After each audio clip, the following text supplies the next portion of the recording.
So this was interesting for a litany of reasons because, first of all, when Kohberger got caught, the Papa Roger account disappeared from the internet completely. It couldn't be found. Secondly, when you look at the profile picture that he used, it was almost like an aged AI, or cartoon of the side of Kohberger's face. Yeah. If you look at, if it's not perfect, but it's very similar. Has the last name of a killer that he was educationally linked to studying at DeSales. He was very interested in Elliot Rodger and the stuff he had done. And Elliot Rodger, he had before he got arrested, but he had killed, I believe it was, he had targeted all these women in California back in 2014, and it stemmed from his anger and hatred of women for rejecting him. So he was like an incel type. And it is sinister to look at the posts that Papa Roger was putting on the Facebook page while Kohberger's on the run, because a lot of it, almost word for word in some cases, overlaps with the very questions that Kohberger was putting into his questionnaire of the previous killers when he was, quote unquote, studying it. And the inspiration, I don't even think you should call it that, but the ideological drawing upon he seemed to do with the naming of that account being Roger, and then looking at the nature of the crime, clearly targeting a female out of some sort of weird sexual rage and anger in all likelihood. Also probably because he was rejected in an incel or whatever. It is really, really sinister. It's very dark. It certainly is. And, people will take the term incel, and trust me, I was not as familiar with the construct as I am now in the wake of Kohberger. But the problem with the term, I think, is, first off, it's not a psychological diagnosis. You can't go into the DSM, the diagnostic manual, and find a diagnosis of being an incel, all right? There might be components that are contained therein, and I've found a lot of pop psychologists that are out there that throw the term around. They should know better, by the way. And I think that, again, that goes to they don't have any other way to kind of categorize him, and that's kind of the easy default position. It's almost like getting closure, where we're avoiding, I think, many times with this idea of incel-like behavior, whatever that means. They'll talk about issues of misogyny.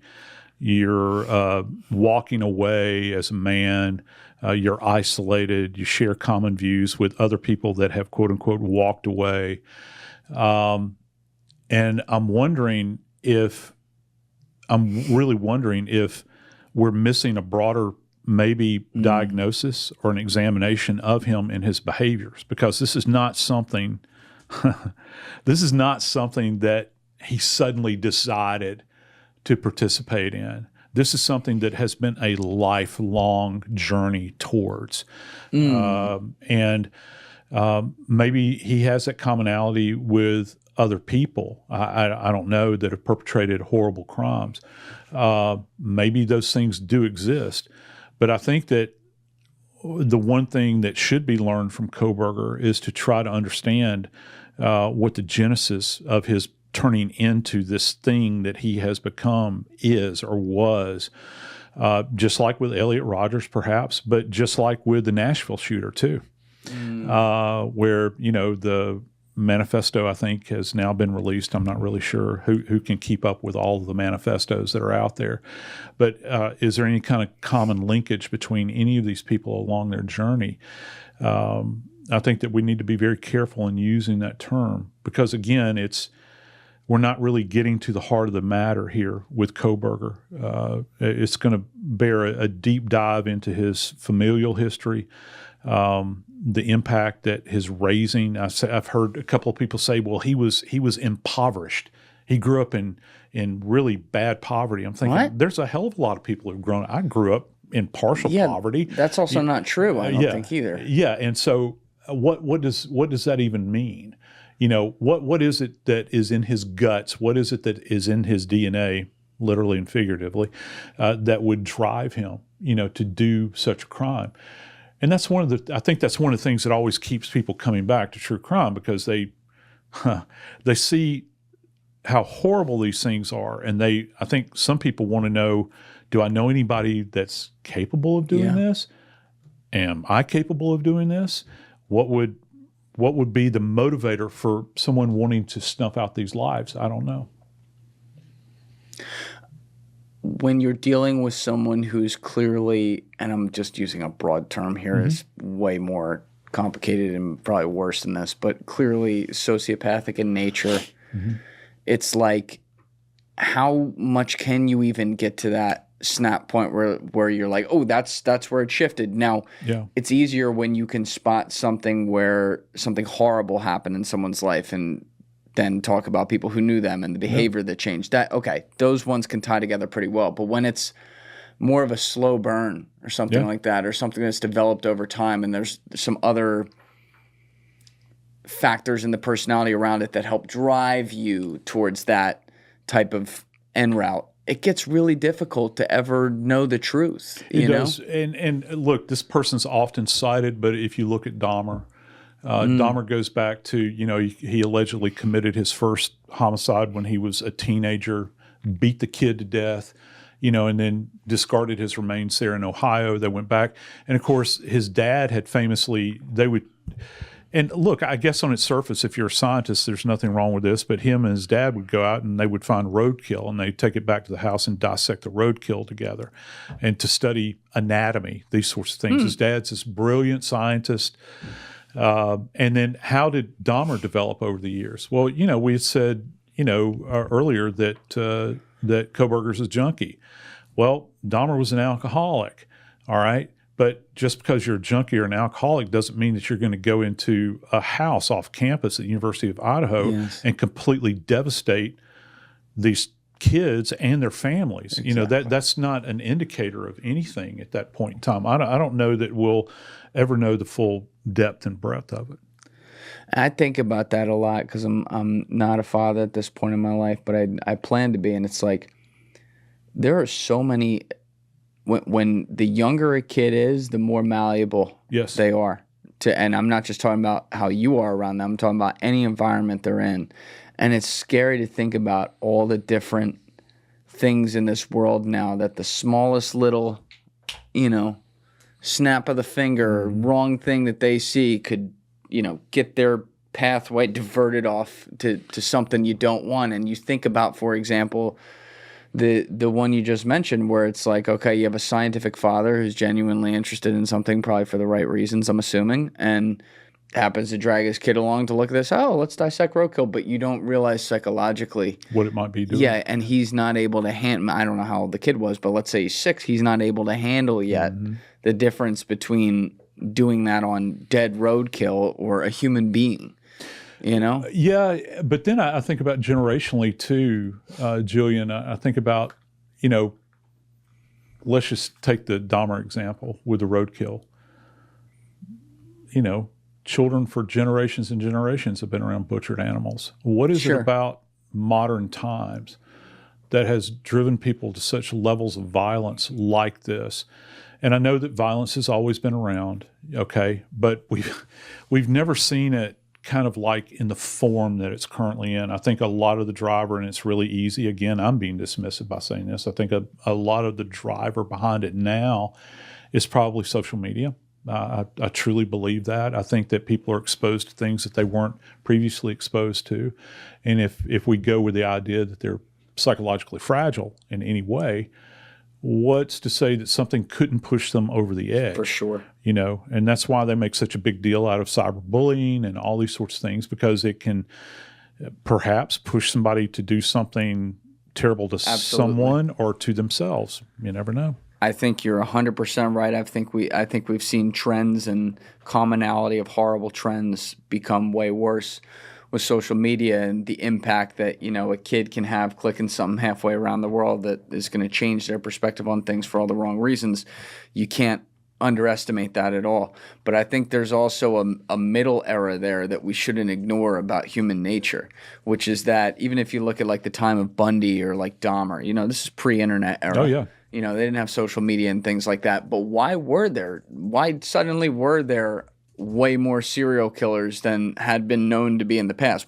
When you look at violent, way worse societies that go back 1,000 years, violence was done out of don't mishear me on this. Violence would come out of a form of survival necessity to a lot of people, including when it was completely wrong on every level. So at a high level where it's more normalized would be like war.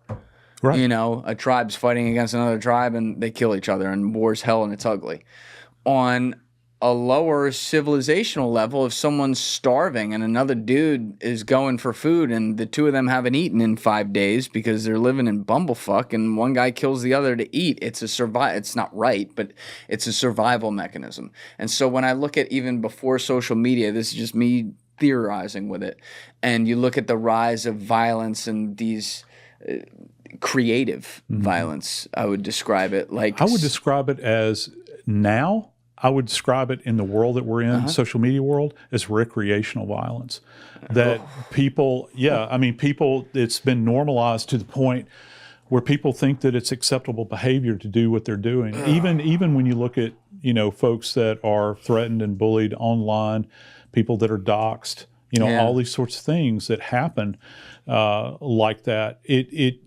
We never in our wildest dreams would we have imagined, that people could be impacted the way they are impacted now by this new thing that's been injected into our system. And the comfort of being behind a keyboard or even behind a camera, right? And not having to three-dimensionally communicate with people like this, I think, rewires your brain in such a negative way. I've seen it again and again with people that I say would never say something like that to my face or something. Some of those people can be driven to a point where maybe they would and wouldn't even realize they're doing it because they're so disassociated. It seems like I remember Mike Tyson had quite a interesting quote about keyboard warriors and people that do that sort of thing.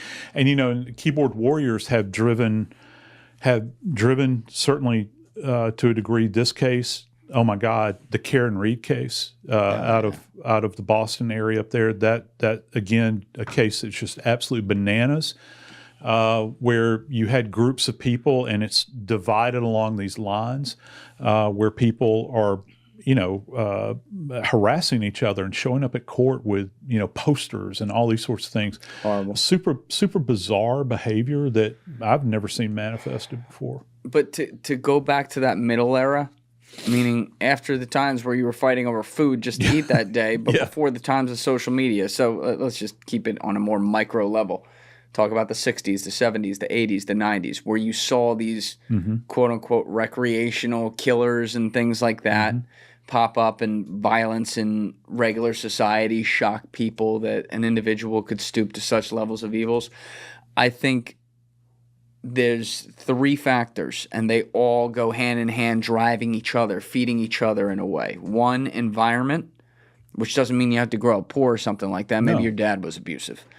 Two, psychological wiring. Maybe you are more wired psychologically to have X, Y, or Z disorder that disassociates you from other people in potentially sick ways. And then three, time and comfort, which I'm combining as one. And what I mean by that is, in 1800, there's no electricity. You had to go out and you had to kill dinner. Yeah. You had to survive. Yes. There wasn't time to think. There wasn't time to wonder about, well, why does Mr. Jones down the street have a house that's 3,000 square feet and I have one that's 2,100? There wasn't time to bullshit at, around the water cooler at the office, at the job you hate but you go to because that's what you're supposed to do. And something about us moving from the wild of surviving that all other animals besides us on the earth have to do every day, where last I checked, there aren't a ton of serial killers across species. There's violence across species to survive, but it's not like we see a BTK of fucking even lions or whatever all the time. Maybe some of the environmentalists out there can correct me on that, but it's like, we have we have developed from having to fight for things out in the wild to live under fluorescent lights and think about things. And something about that being in a room and having time to ourselves to think can drive some people to go in all the wrong directions. I think so. A lot of spare time, too much spare time, maybe on our hands. Idle hands are the devil's workshop, they say. And it's something I live by. That's why I always try to stay busy. So, but yeah, I think so. And plus, you see what everybody else has, I think, now. And it to me, this, and listen, I think that when it's all said and done, social media is going to play a big role in this horror show out in Idaho. We can't fully appreciate it now, but as the layers are being peeled back from these cases, it's not a single case. These are cases because these are individuals. These are somebody's babies. As this is peeled back, we're going to understand the depth and breadth of it. You were talking about referencing the Papa Rogers thing. And, we've heard conversations about this for a protracted period of time. Was it him that was doing this? Was he teasing all the way along? One thing that really stands out in my mind, Julian, again, this was in the data dump that came out, I guess over a month ago now, is there's that picture of him standing in front of his bathtub. Where he's thumbs upping? Yeah, and his hair is, and when you take a look at it, maybe it's just me, I don't know, but when you take a look at it, his hair is combed over and parted on one side, and it looks wet, almost like I've shed my skin. I've shed those things that I was wearing.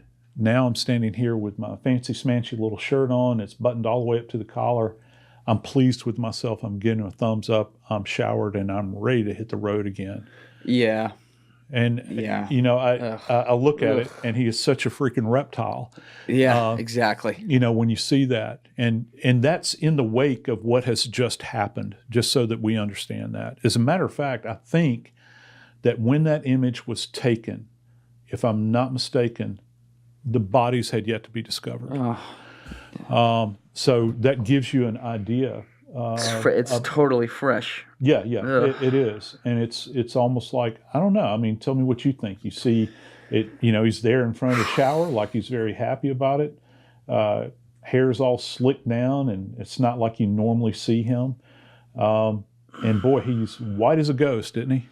White as a ghost. It's easy to say on anything, hindsight 2020. How could you not have seen?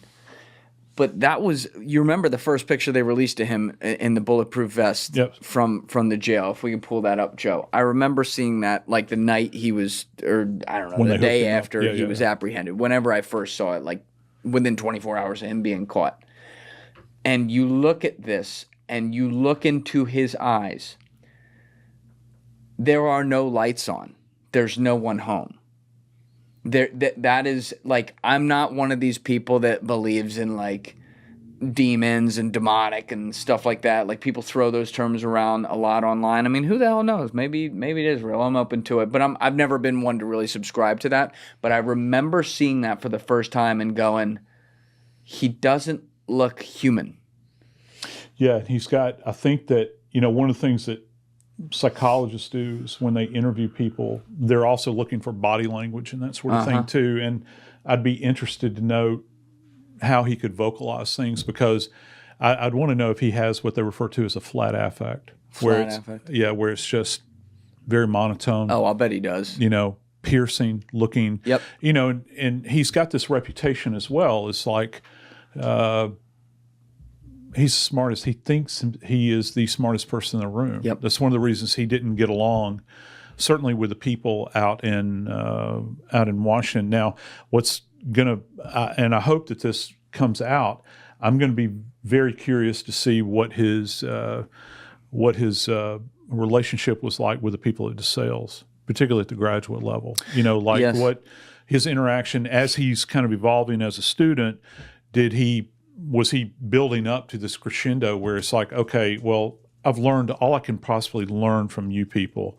now I am the smartest person in the world, and I'm going to go out and make my name out in Washington State. James Patterson had one of his guys that he went to school with at DeSales on their interview, and he had a lot of interesting tidbits. Among them were he worked on group projects with him, and one thing is he said he was a great person to work on group projects with. He was really smart, very nice, a little different, a little distant, but meaning when the kid was talking about it, he was making it clear he didn't have those red alarms, hindsight 2020 I just mentioned, going off in his head, which was interesting to me because then he went on to explain, among other things, that, he would invite Bryan out socially, to hang with the boys. And he said he would never take the invite, ever.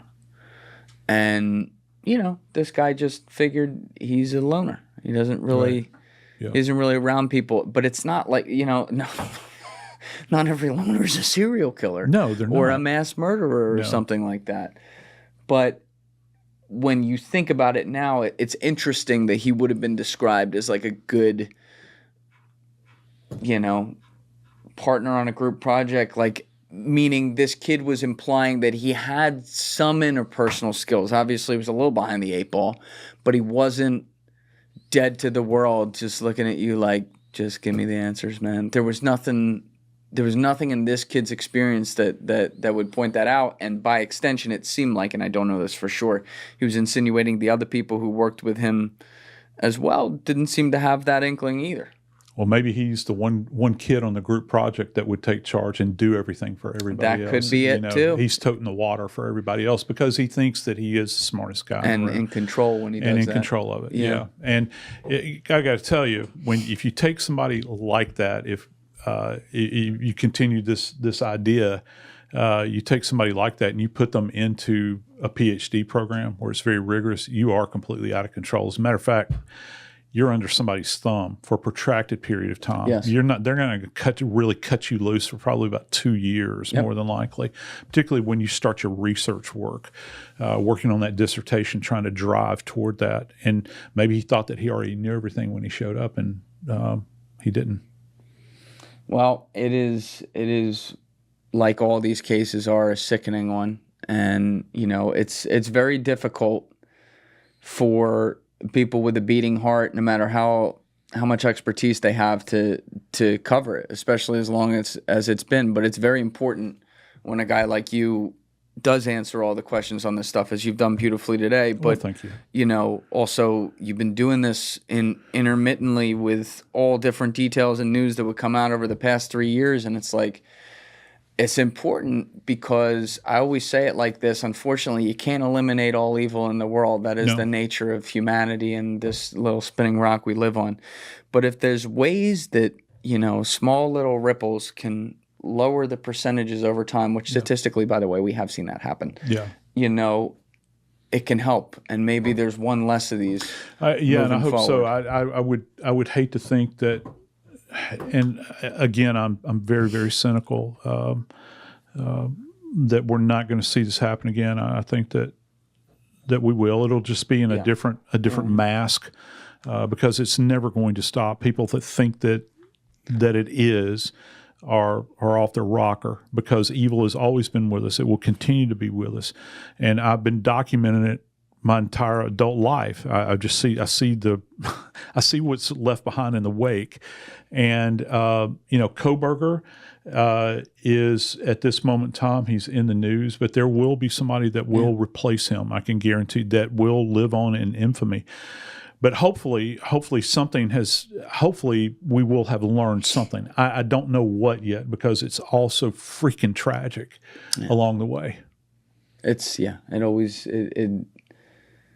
It leaves changed lives, as we've said a million times today, in its wake. And I hope people don't lose sight of that. And again, that's why I appreciate how you handle this stuff. And it was clear that even the mother of Ethan Chapin appreciated that about you. God bless her. So, I hope that she finds peace. By the way, of all these families are incredibly strong to be able to deal with this and even talk about it. I can't fathom that. But that woman was... if that had been Whoa. If that had been me, I would have still have been. This is only 6 months after the fact. I think Something like that. Is some approximation. I would have been curled in a fetal position in the corner. There's no way I would have been upright and doing what she did. I couldn't take the measure of it at that moment in time. That was a room of 3,000 people when I was standing up there. And I just literally described what I believed at that time had occurred at the scene, and what, from an evidentiary standpoint, the things that they would be looking for and all that, because people just really didn't know. We didn't have any information. And of course, I brought a K-bar along with me. And then, you sit there, and then the mom steps up. Yeah. And you're thinking, oh, my Lord in heaven, I've just talked about this in front of her. Hope I did a good enough job. Yeah. Like, and I hope I was respectful. Yeah. Well, you were. And I do have to say about her, what a strong lady. Of everyone in that James Patterson one on Amazon, man, she really just blew me away. I mean, obviously, she's a mom who lost her kid. She's gonna be in pain the rest of her life. That's not what I'm saying. I'm not saying she's over it at all. I don't know if people realize that Ethan's a triplet. Yeah, exactly. He's one of three. Yeah, yes, yeah. And so they're tied to they had the siblings in there too, and they're incredibly strong as well. But I could only imagine the hatred in my heart that I would have in that kind of position. And I don't think she has that. And I admire her for that. Again, what she has stated that her and her husband are going to be doing on the 23rd is they're not going to be at the court. That's right. They're going out on their boat, which, good on them. I'm happy for them, because that's where they will find peace. I think and there's several images out there of Ethan and Xana together on a boat. Mm-hmm. And I think that that's probably an appropriate way and far be it from me to tell them how to celebrate anything. I'm nobody compared to what they've gone through, but what a great way to, kind of celebrate his life and put this beast in the deepest, darkest hole that we possibly can, and let us speak of him no more. And because I don't know that he has any value whatsoever to add to the conversation any further than after the 23rd.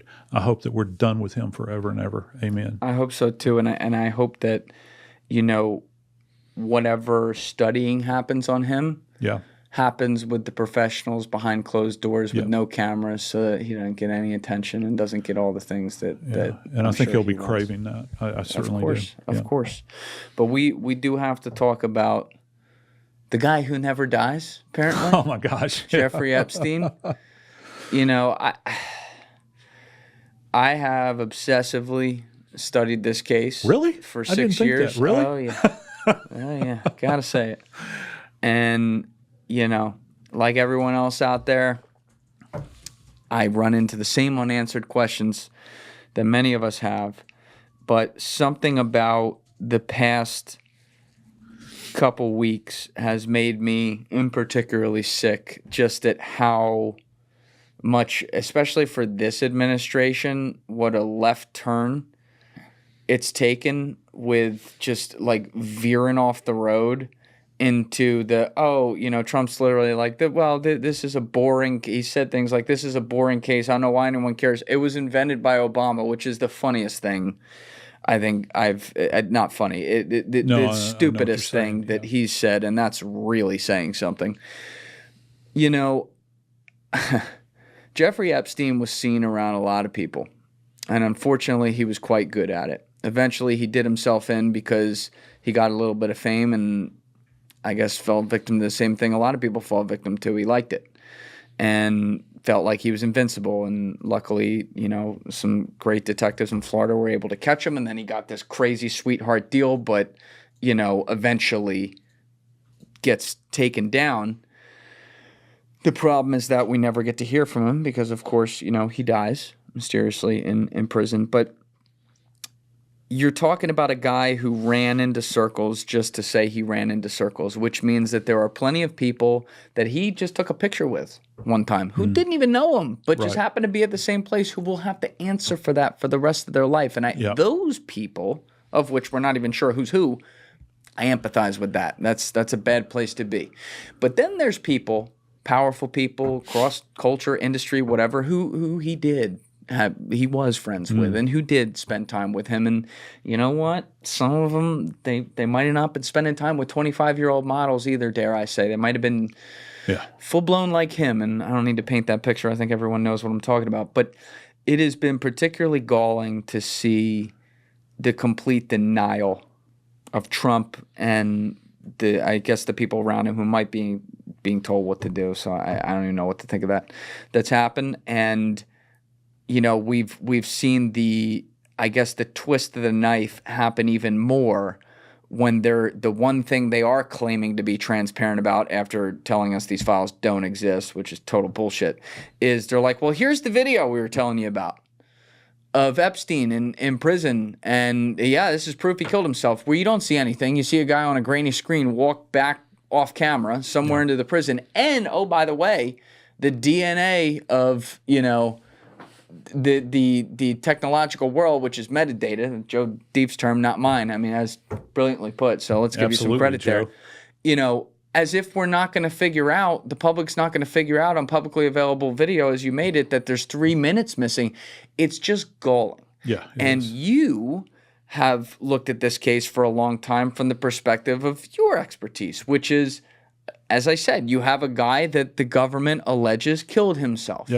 In a jail cell. And according to the evidence that you found, the images that Joseph showed me off camera, I'm not going to show on video because then this video will get demonetized. But you can find it online if you type in some of it. At least you can type in 60 minutes. Epstein, and it's autopsy. Everything I've seen is actually, and this is from several years ago. There are multiple screenshots that are out there of what you know, of this information that 60 Minutes had come into years ago. And then you couple that with what Dr. Bodden said, because he was present, you know, at the examination, the postmortem examination, at the behest, by the way, of the family. He was there representing the family. The Epstein family. The Epstein family, his brother in particular, who he drew, you know, his own independent conclusions relative to what he was seeing before his eyes. He did not arrive at the same conclusions that the chief medical examiner, Dr. Sampson, I think is her name, for the OCME in New York came to. And I got to tell you, if I'm listing in any direction, it would have to be toward Dr. Bodden. And I've said this before, I'll say it again. When you begin to think about the method in which he utilized in order to take his own life, I think the biggest question I have, because I've worked cases inside of jails before. Okay, I mean, it happens. You go in there; it's a horrible environment to have to work a case in, and that's only provided that the body is still there. Okay, many times if they get to the body or the person soon enough, they'll roll them out, they'll run a code on them and take them to the local hospital. They did that in Epstein's case, though he was obviously dead at the time they removed him from that cell. You know, he's cyanotic, he's cold to touch. You know, I don't think that there was much there to save. But because, again, here's that word, contextualizing, because the body is out of the cell by the time the OCME investigators get there and take pictures of it. All they're left with is this human pigsty of a place that he was living in. I got to tell you, one of the things that shocked me, even more so than probably what Bodden had said in the injuries, I couldn't get over how filthy this place was. And I'm by far not the most fastidious person, all right? I don't make my bed every morning. You know, I'm just not one of those people. But when you see the cell, it looked like a tornado had gone through there. There are ripped up bits of cloth, sheets, clothing. There's pill bottles displayed up on the empty top rack where there's no. It's a bunk bed, and then there's no mattress up there, but there are pill bottles up there. There's a CPAP machine in the cell itself.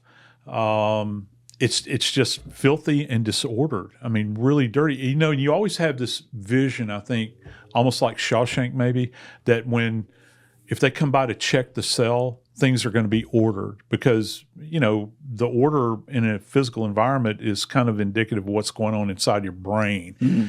And if this is any indication, this guy looked like he was living like a madman. I mean, everything was ripped to shreds in there. And no, I don't believe that this was like an effort on the part of the team that came in to try to resuscitate him.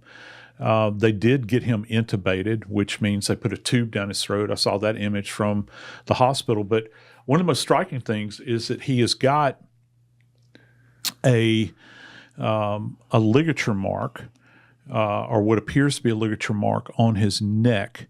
And if you look at it closely, it almost looks like it's been potentially readjusted a couple of times. Readjusted? Yeah. They're kind of overlapping. It looks like two separate marks on one level.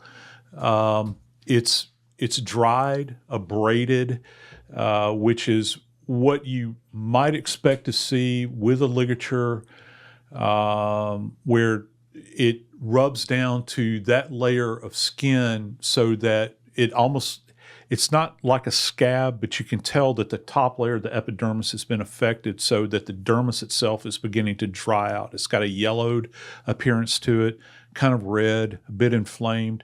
He's cyanotic, which means from the mark of the ligature up, he looks like an eggplant. He's purple, okay, which is oxygen deprivation, which you can get either with hanging or you can get with manual strangulation. The problem with his case is that this ligature mark that he has, and I plead with everybody, please go look at this image. You don't have to believe me, call me a liar, I don't care, is inferior to his hyoid bone.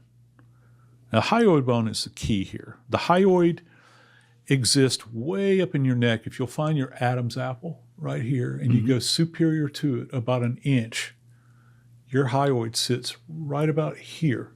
It's some people will say it's pathologists say it's a bird-like structure. It looks like a horseshoe to me. It's got two greater horns and two lesser horns. It's the only non-articulating bone in the human body. That means it doesn't communicate with any other bony structure in the body. The sole purpose of the hyoid is to anchor the tongue in the back of the throat. That's why it's there. Well, the right greater horn of Epstein's hyoid is snapped. It's fractured. You don't commonly see that in hangings. Commonly. Right. You don't commonly see that. No, you do not. You see that in manual strangulations, okay? Because you have to go so high up like this in order to facilitate it. You would, there's a couple of different strangulations, okay? I'm just going to give you a brief, sorry. Don't follow these directions out there, people. Don't. This is educational, not inspirational. Yeah, and I'm talking about from a homicidal standpoint, so there you go. I've qualified it even further. Actually, Joseph, can we just switch out Joe's computer real fast? Absolutely. And then we'll do this full explanation. Can I go to the restroom real quick? Absolutely. We'll be right back. Yeah. All right, we're back. What was that? You were just about to take us through the multiple forms of strangulation, I think it was, right? Yeah, and so right now, as I'm talking to you, everybody's made a big deal out of Epstein, and this is something other than a suicide, all right? And you take the idea that the fractured hyoid, again, I reference this thing is way, way up in the neck. It's not something that you commonly see with a hanging. As a matter of fact, before I tell you about the two forms I'm going to talk about, do you know the only time I have ever seen a non-Epstein hanging, or let me rephrase that, start over, strike that. The only time I have ever seen a fractured hyoid as a result of something other than a manual strangulation, I had a guy that went over an off-ramp on I-10 in New Orleans in like a 1967, 68 Pontiac that had the gigantic steering wheel. He was not belted. He went over 3 stories, dropped, and his throat hit the steering wheel at the 12 o'clock position right here, and it fractured his hyoid. Every other one I've ever seen has been as a result of a manual strangulation. And it's one of the things that it's one of the first things that we look for at autopsy, because when you reflect the neck, and the way this happens, just so you understand, the tongue's coming out. So we cut through the bottom floor of the soft palate. And after we have the skin reflected, we trim this out and then pull down like this. The tongue comes out with the trachea. The esophagus is there. You get further down, you've got the aorta that branches off of the heart. But anyway, through this area, so we're going to look at everything. It's called en bloc, and we're going to look at this thing en bloc and take a look at it. And up in this region, one of the things that we'll see is if it is fractured, you'll see a little focal area of hemorrhage right here in the soft tissue. The other thing you're going to see are going to be what are referred to as strap muscle hemorrhages, these muscles that kind of lie over your neck. They're kind of banded like that. And you look for hemorrhage in there, and that's direct pressure that's being applied. So with that framework in place, with manual strangulation, most of the time you're either talking about a C-clamp, which is right here, okay, where you literally grab the larynx and you squeeze, okay? That has a real, as you can imagine, cartilaginous bodies in here. You've got this crushing effect that takes place. And you're not just compromising the airway, you're actually crushing the larynx at the same time. The other thing that we see are called throttlings. Throttlings are classic like movie. Like you see this, you can either do it anteriorly where you're coming at the individuals like this, or like some creepy 1930s monster movie, they come up from behind and squeeze like that. That way you get really high up on the neck. Nooses, most of the time, are very low when an individual is supported like this. And the primary weight of the body is supported in this one focal area, where it kind of dips down and the individual hangs there. Now, you can have either suspended hangings, partially suspended hangings. And suspended hanging is specifically what it says. A person is tied off. You have a hard point. The ligature is tied off. Noose is put on the neck. And the individual will be suspended, hanging in the air, like this. And they'll asphyxiate that way. You can actually have people that will sit down on the floor. And I've had many of these that will sit down on the floor with a ligature around their neck. And they don't make any effort to get it off their neck. They have tremendous will in order to follow through with this. It does happen. Isn't that how Robin Williams did it? Yeah, his was attached to a doorknob. By the way, probably arguably one of the most well-written medical legal death reports you'll ever read in your life. Robin Williams. Oh, yeah. Go to autopsies.org, I think is the name of it. Very well written. The investigator did it is a textbook example of how you should write a report. And I know that's horribly gruesome and that sort of thing. And I love Robin Williams, but I'm just saying, clinically, if you want to know how it should be done, that's how it should be done. The detail you're saying. Yeah. It's fascinating. And then you've got, autoerotic cases out there. I'm thinking about the Carradine guy. Some people have said Michael Hutchins from In Excess, over the course period of time. Either way, those were asphyxial deaths. And there's a lot of them over a period of time with hangings and this sort of thing. But then you have this group where it's required, they're not using their hands, they're using a ligature. And ligature can be made out of anything. A belt, a bit of clothing, a sheet, obviously a rope. There's any number of things, and these are items. An electrical cord. These are items that are found in everyone's home. Not everybody has a gun. All right. Right. So, thought this was America. Yeah, no kidding. Oh, got guns. Yeah, well, in my little slice of the world, when I used to work suicides, the second leading cause was going to be hanging, right behind guns. Guns are convenient. And they're obviously lethal, but hanging was right there. So we work a lot of these cases. So with that said, Bodden has seen hundreds, if not thousands, of ligature strangulation cases over the course of his career. He is preeminent in this. He's worked a lot of jailhouse deaths. That's why, a lot of his points that he made about the Epstein case, I got to tell you, Julian, I believe them. I believe them because it's the evidence is there that this could be something other than as advertised. Why do you? This was the question on the tip of my tongue. Why do you think Sampson, the New York Examiner, with Bodden right there, who came to a different conclusion? Why do you think she came to the conclusion that he killed himself when you had the hyoid bone fracture? I have no idea. And she made a statement that it is possible to see fractured hyoids in suicidal hangings as well as homicidal strangulations. That you can, but you do not see them, in my experience at least, and I guess in Dr.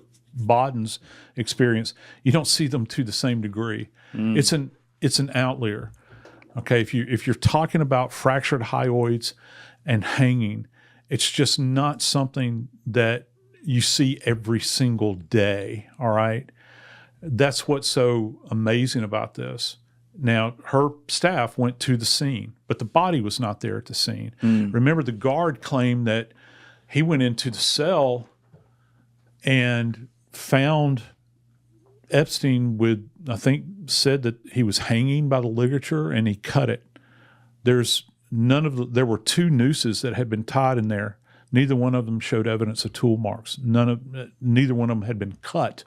Okay, so you have to be able to explain that. And here's another thing: if their supposition is that he tied off onto the top bunk, which everybody knows what a bunk bed looks like. These are no different. They're metal, but they're not like some kind of. It's not like it's a story high.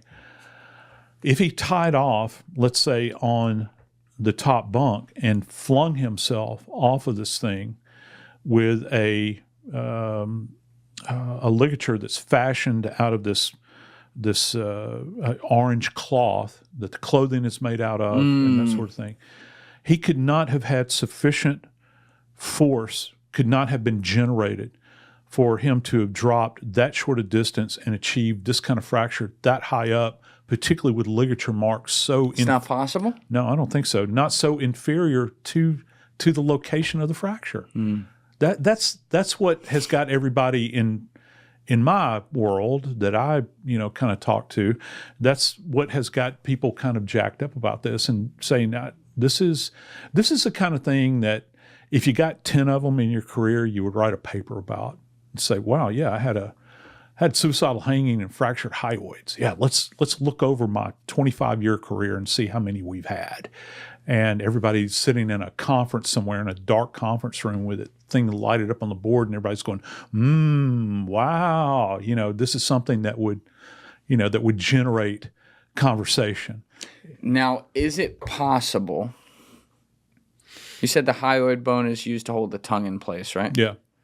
So if, let's say I was alive and I fractured my hyoid bone, I'd be talking weird, right? Oh, yeah. Yeah, you definitely would be. And it'd be incredibly painful. Yeah.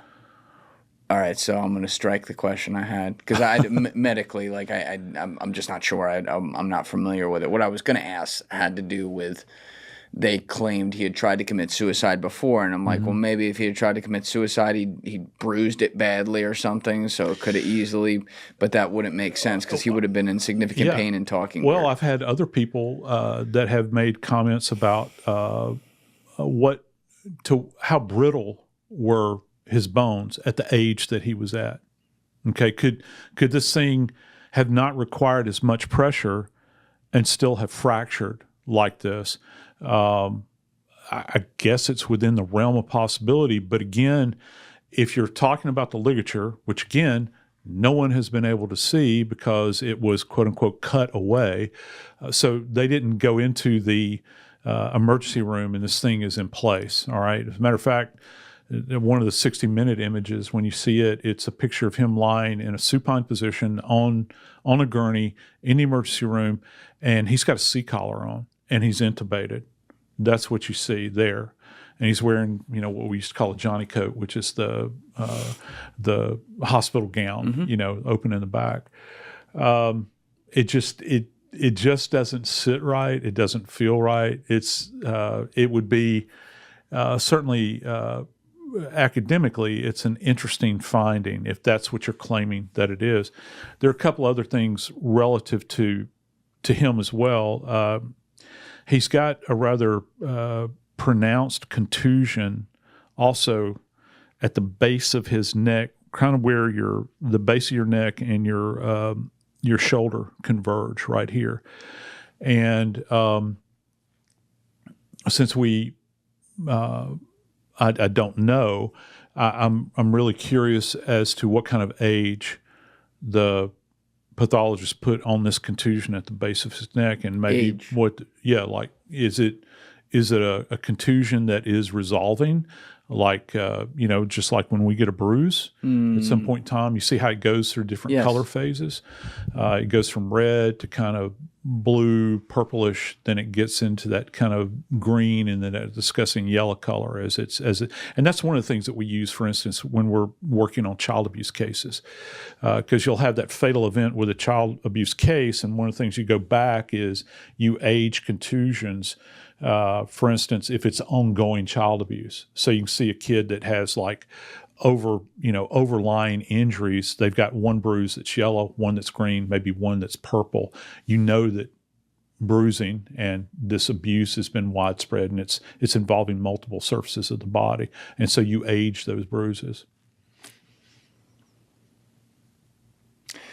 Everything I've heard from whether it be guys like you taking us through the scientific elements of it, or guys who have looked at the case extensively and have investigated other cases in the past that, have other patterns that could be parallel or similar to this. It just seems like I don't want to just jump to like the wildest, most fun theory. No. It seems like this is exactly what we're all looking at. A guy was killed and they're telling us he wasn't, and thank you, have a great day. Yeah. Yeah, and that's the thing. I don't see how I don't see how you can look at this and not at least question these injuries and the scenario that we're being given. And also, I think again back to my old fallback position as a death investigation, as a death investigator, is the idea of the postmortem changes. How long had he actually been down? Body temperature, all these sorts of things. Degree of fixation of postmortem lividity, distribution of lividity patterns. And that's stuff that has to be, it's best assessed at the scene. I guess you could assess it at the emergency room. You can't assess it at the morgue, because by the time a body makes it to the morgue and is laying on a tray, again, all of that data is shot. It's pretty much worthless at that point in time. Have you, and if this is like off record and you can't share it, no problem, but you have a personal relationship with Dr. Bod and you've known him for years now. has he given you like, I don't know, like exasperated thoughts about just beyond his actual scientific findings, just like this guy, somebody killed him and they're covering it up? Like, has he said something directly like that to you, implying like there's forces at play here that are just above all of our pay grades? For this purpose, I have not made any kind of attempt to communicate with him about Epstein at all. I've based everything, all of the conclusions I've drawn, based upon the photographic record, what he has said, and then what Sampson has said. And I've probably seen Dr. Bodden probably 3 times in social settings, and that's at CrimeCon. 3 separate times since he did this examination, I would imagine. It's hard to remember. And I would never ask him about this because, first off, he's representing Epstein's family. Right. And it's really none of my damn business. But if I ever had an opportunity, maybe someday, I would love to have that conversation with him and really dig into this. Because, Bodden's he's got a brilliant mind, the way he views the world. And he has seen so much. Everything. Yeah. JFK, MLK, George Floyd, Jeffrey Epstein, RFK. Yeah. Like, he did all these. Yeah, he has. And he's consulted on so many things, and me, I'm a big fan of Cyril Wecht, too. And God rest his soul, Dr. Wecht is gone on now. But, I felt the same way, having conversations with Dr. Wecht, particularly as it applied to JFK, because how he felt about JFK. He was the first and maybe the only person that was ever allowed to give a lecture at the museum, at the book depository museum, that was contrary to what the standard narrative is. And that was a groundbreaking moment, and he put forth his theories about it at that point in time. So, yeah, it's not for the as far as forensic pathologists are concerned, it's not for the faint of heart. You have to have a lot of intestinal fortitude and be very brave to put these things forward. But as long as you stick with the science, I think that's very important. That's the key. It is the key. Are you following? And I look. Forget even just science. When you're dealing with any level of facts, I do my best with that too. I'm sure I fall short sometimes, but I try to deal with what's the most juicy outcome, and let's turn it there. I try to deal with, well, what do we know here? Yeah. And sometimes it does line up with, well, that is the juicy outcome because that looks fucking crazy what's happening. But you have to try to have that discipline to let the evidence guide you. You have to. I think probably the most disappointing thing about this entire case is that, and isn't this fascinating, Julian? The fact that this death took place in arguably one of the most controlled environments in New York. When you think about, think about this guy's incarcerated in a federal facility. And, now we've gone from scientific to the circumstantial evidence that's there. And the circumstantial evidence is not there. That train left the station relative to these weird goings on with accountability, people sleeping on the job, cameras not working, all these sorts of things. It's like a perfect storm. And so at the end of the day, you've got Dr. Bodden and you've got Dr. Sampson. And of course, his opinion matters to me. It matters to a lot of other people, but the official opinion is that of the chief medical examiner for the city of New York. Yeah, they get to have the official. They do. They do. And you don't know who said, "Hey, listen up, lady. This is what you're gonna find." Well, maybe I don't know. Listen, a lot of people wanted that guy dead. But one other thing before I get you out of here, as always, this has been incredible today. But I would be remiss to not mention that since the last time you and I talked on camera, they did release some JFK files. And the last time you and I talked on camera, we did like 4.5 hours on.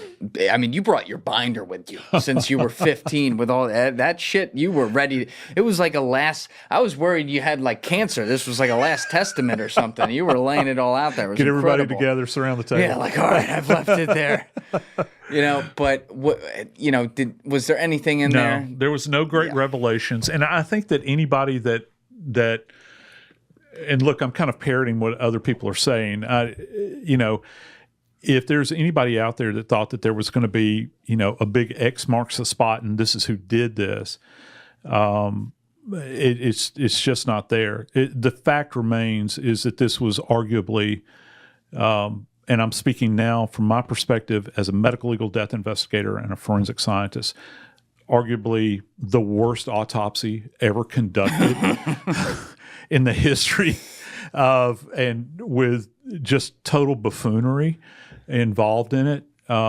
Thank you guys for checking out this clip. If you haven't already subscribed, please subscribe and hit the like button on this video. It is a huge, huge help. And if you'd like to check out this clip's full podcast episode, that link is in the description below or right here. And finally, you can follow me on Instagram and X by using the links in my description below.